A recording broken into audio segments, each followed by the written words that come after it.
Right, there's a reason why I'm reading this out, which I will explain in a minute after I've actually read it. So, Thomas More was an English statesman, lawyer, and author who served as Lord Chancellor under King Henry VIII.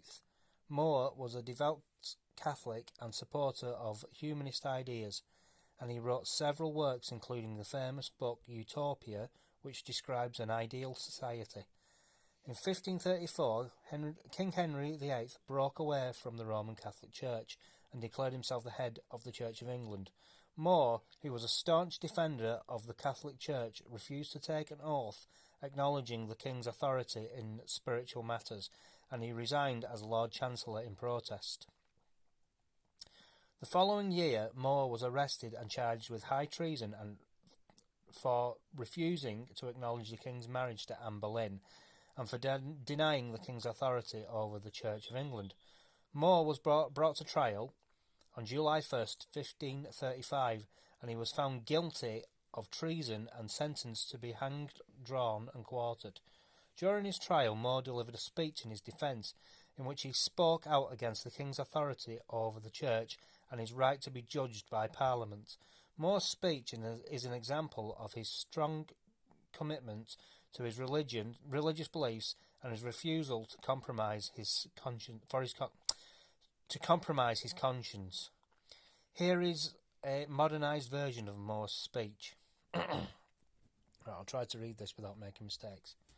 Since the court has determined to condemn me, God knoweth how justly I will now discharge my mind concerning the indictment and the king's title.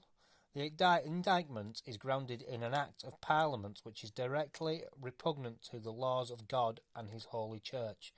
The king in Parliament may not be the judge of the spiritual prelates of the Church, for they be answerable to God only, nor can the Bishop of Rome in spiritual cases submit to any temporal man, for it is contrary to the law of God. This was the judgment of all Christendom for the first 1,000 years. I am a Catholic and a faithful servant to the king, but I owe my first allegiance to God and cannot betray my conscience in this matter. I cannot go against my conscience nor betray my oath to the king, and therefore I am resolved to die rather than to approve this act. I pray God to have mercy on the king and on the country, and I pray for the salvation of my soul, which is in God's hands. Thomas More's defence during his trial is considered a significant moment in the history of freedom of speech and conscience. His speech demonstrates that the right to free speech is not just a legal or political principle, but a fundamental human right that is worth defending at all costs. More's defence embodied the principles of freedom of conscience, which is an essential component of freedom of speech. His words remind us that the right to free speech is not just about the right to say what we want, but also the right to hold and express our beliefs and opinions without fear of retribution.